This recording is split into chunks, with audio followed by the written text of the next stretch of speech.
Welcome back. Many people are planning to travel throughout the holidays and this winter season, but with international destinations being unpredictable and also with things not knowing which way we're going to go, so many people are leaning towards domestic travel. And here to walk us through everything we need to know about that is travel expert Jeanenne Tornatore. Jeanenne, how are you doing today?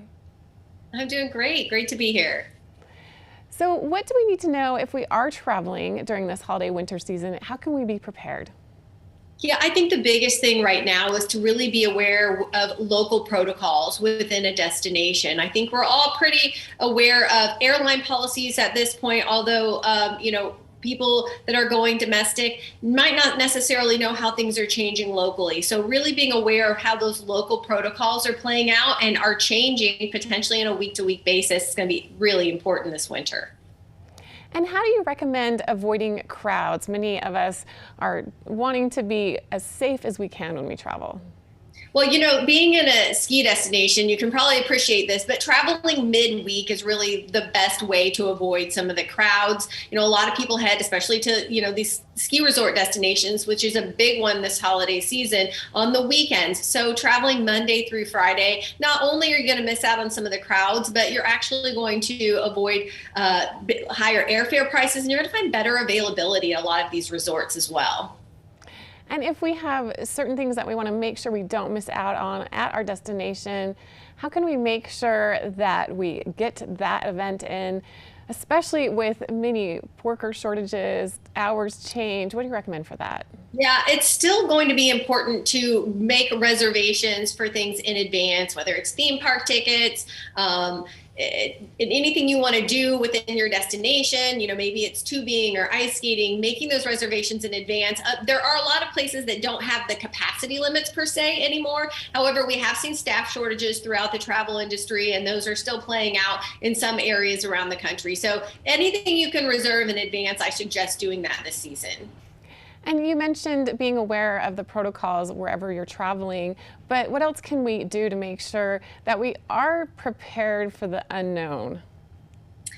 Yeah, well, look, I think just being aware and doing your research and planning in advance is really what's key. A lot of these resorts, especially, ski resort destinations, the good news is that so many things have gone back to normal compared to what they were last year. No capacity limits on the mountain, no masks having to go up on the lifts, and reservations not being required for things as simple as getting a lift ticket. And what I really love, too, about a lot of these resort destinations is that there are a lot of protocols or things that they put in place during the pandemic that have now really created a better customer experience. You look at some of these resorts, places like Beaver Creek, Colorado, they've added new terrain. Copper Mountain has added new terrain so people can spread out. We're seeing a lot more outdoor dining options on the mountain so that people can have more places to eat outdoors. So all of these things have really created kind of that better customer experience.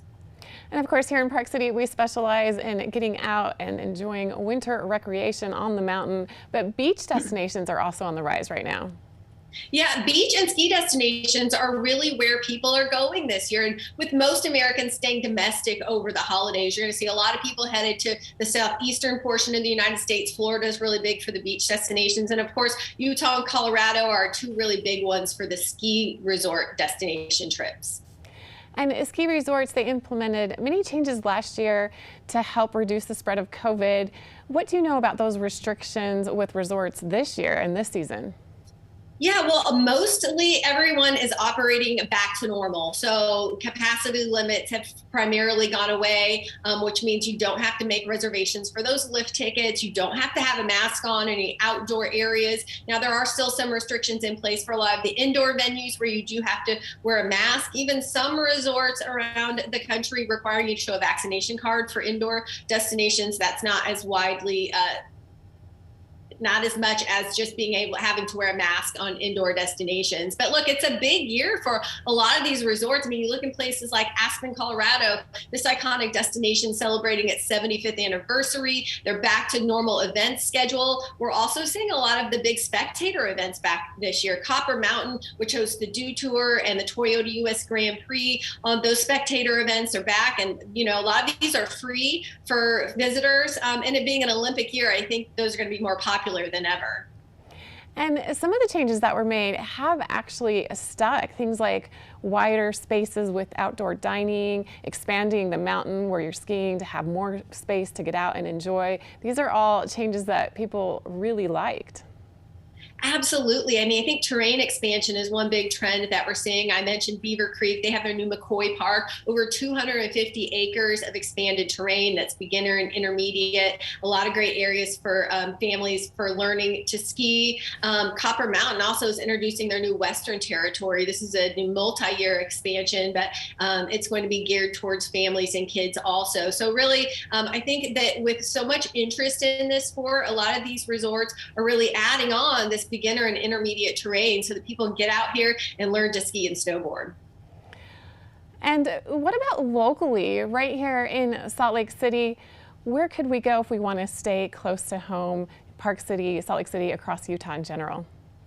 Well, yeah, I mean, obviously you have so many great resorts right in your backyard that there's just so many options to choose from. We just need a little bit of snow now to get everybody out on the slopes this winter. But again, I think, you know, what I always tell locals is if you have the flexibility, again, head out midweek, you know this, to avoid some of those weekend crowds, have less lift line out on the mountains. But there are so many options here locally. And even for people that maybe don't want to do the downhill skiing, I love that so many of these resorts offer snowshoeing, cross-country skiing, tubing. You know, you don't necessarily have to be a skier anymore to get out and really take part in so many of these outdoor activities.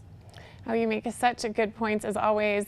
And Jeanenne, I don't want to put you on the spot too much or share too many secrets, but where's your favorite place to travel during the holiday winter months?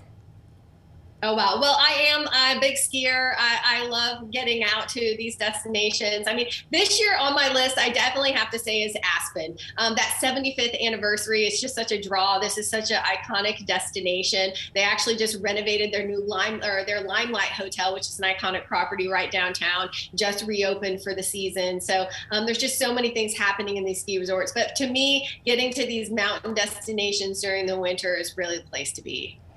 And Jeanenne, where can we get more information and follow along with you and get more of your expert tips when we travel this holiday winter season?